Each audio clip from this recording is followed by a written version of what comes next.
अंजलि गांव की सीधी सादी लड़की है। उसकी शादी को 2 साल बीत चुके हैं। उसके पति का नाम राजीव है और वे दोनों शहर में रहते हैं। राजीव वैसे तो नेक दिल इंसान है, लेकिन पराई औरतों के सामने वह पिघल जाता है।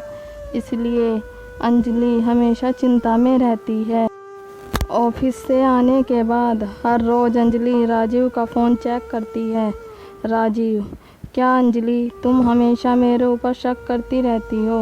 अंजलि, मुझे तुम्हारे ऊपर कोई भरोसा नहीं है।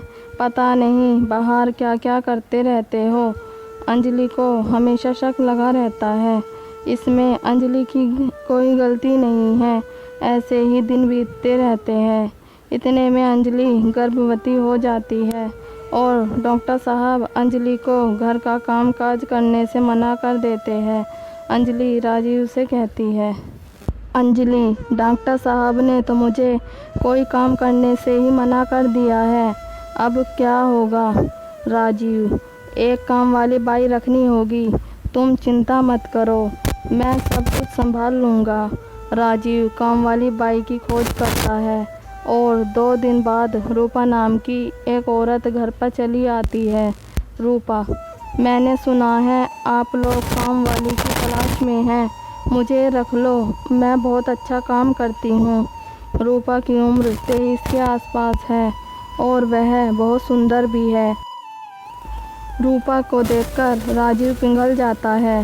राजीव, हाँ हाँ, हम तुम्हें रख सकते हैं, बिल्कुल रख सकते हैं। अंजलि, नहीं रुको, पहले जांच तो कर लेते हैं कि इसका घर कहाँ है और ये आई कहाँ से है। राजीव, उसकी क्या ज़रूरत है अंजलि, अभी हमें काम वाली की ज़रूरत है, हम इसे रख लेते हैं। राजीव अंजलि की बात नहीं सुनता है और रूपा को काम पर रख लेता है। रूपा घर के कामों में लग जाती है, मगर उसके काम से अंजलि बिल्कुल खुश नहीं है। वह हर काम आधा अधूरा करती है और काम से ज़्यादा समय सजने धजने में लगा देती है। राजीव तो बस रूपा को ही देखता रहता है। अंजलि, राजीव, अभी तक तुम तैयार नहीं हुए हो, आज ऑफिस नहीं जाओगे? राजीव, नहीं अंजलि, आज अच्छा नहीं लग रहा है। अंजलि आराम करती रहती है और राजीव बैठकर पूरा दिन रूपा को देखता रहता है। रूपा, अरे साहब, क्या देख रहे हो ऐसे? राजीव, तुम्हें देख रहा हूँ रूपा, तुम कितनी सुंदर हो।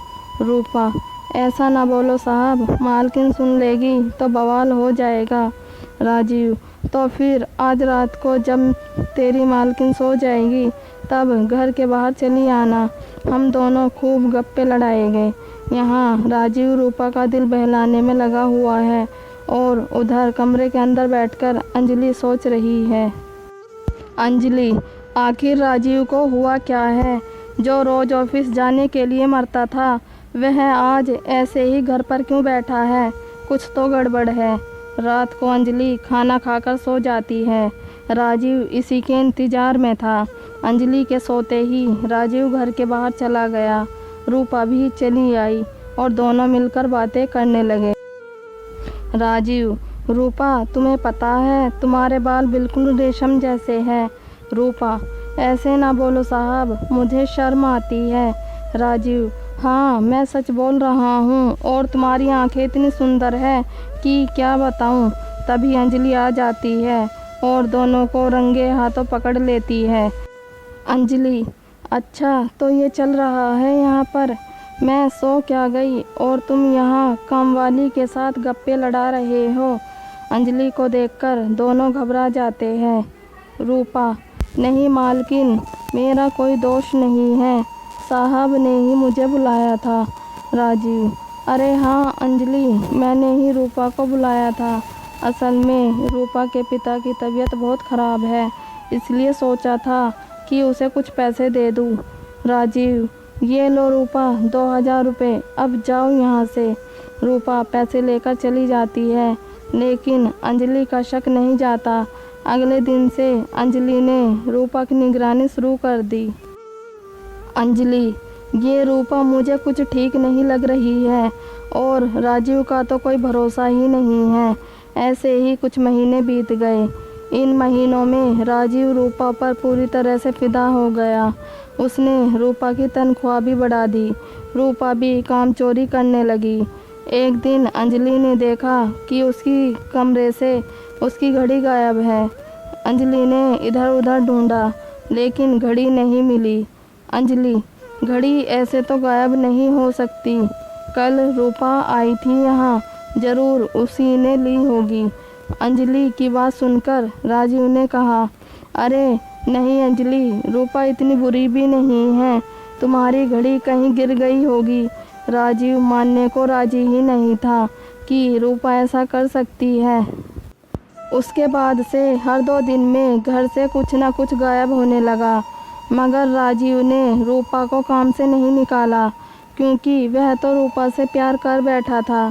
अंजलि ने सोचा कि कुछ तो करना ही पड़ेगा और इसके कुछ ही दिनों बाद अंजलि अपना पेट पकड़कर बैठ गई और ज़ोर शोर से चिल्लाने लगी, अंजलि, दर्द हो रहा है, पेट में बहुत दर्द हो रहा है। राजीव और रूपा दौड़कर आए।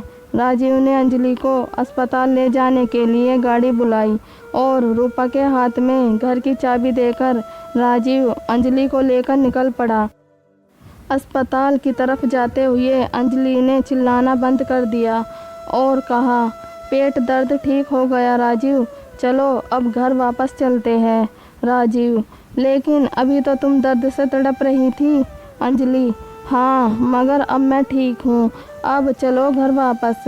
ड्राइवर ने गाड़ी घुमाई और घर के सामने पहुँचते ही अंजलि ने देखा कि घर का दरवाज़ा खुला हुआ है। अंजलि राजीव के साथ घर के अंदर घुस गई और उसके बाद जो हुआ वह राजीव ने कभी सोचा भी नहीं था। उन्होंने देखा कि रूपा घर का सारा सामान इकट्ठा करके एक पोटली में बांध रही थी। दोनों को देखकर रूपा चौंक गई। रूपा, अरे आप दोनों तो अस्पताल जाने वाले थे। अंजलि, मैंने पेट दर्द का नाटक किया था। मुझे पता था कि तुम एक चोर हो, इसलिए मुझे यह नाटक करना पड़ा। राजीव, छी रूपा छी, मुझे तुमसे यह उम्मीद नहीं थी। अंजलि, राजीव पुलिस बुलाओ। रूपा अंजलि के पैर पकड़ कर रोने लगी। रूपा, मुझे माफ़ कर दो मालकिन, मुझसे गलती हो गई। मगर अंजलि ने एक भी बात नहीं सुनी। कुछ देर बाद पुलिस आ गई और रूपा को अरेस्ट करके ले गई। अंजलि, देखो राजीव, बीवी के अलावा और कोई सगा नहीं होता। राजीव ने अंजलि से माफ़ी मांग ली। राजीव, मुझे माफ़ कर दो अंजलि, आज मुझे समझ में आ गया है कि इस दुनिया में अगर कोई मुझसे सबसे ज़्यादा प्यार करता है तो वह तुम हो। आज से मैं किसी भी औरत को आंख उठाकर भी नहीं देखूंगा। राजीव सुधर गया और इसके बाद से उसने और किसी औरत से बात भी नहीं की। कुछ महीनों बाद दोनों को एक बेटा हुआ और सभी खुशी खुशी रहने लगे। अगर आपको हमारी स्टोरी अच्छी लगी हो तो प्लीज़ लाइक, कमेंट और सब्सक्राइब जरूर कीजिएगा।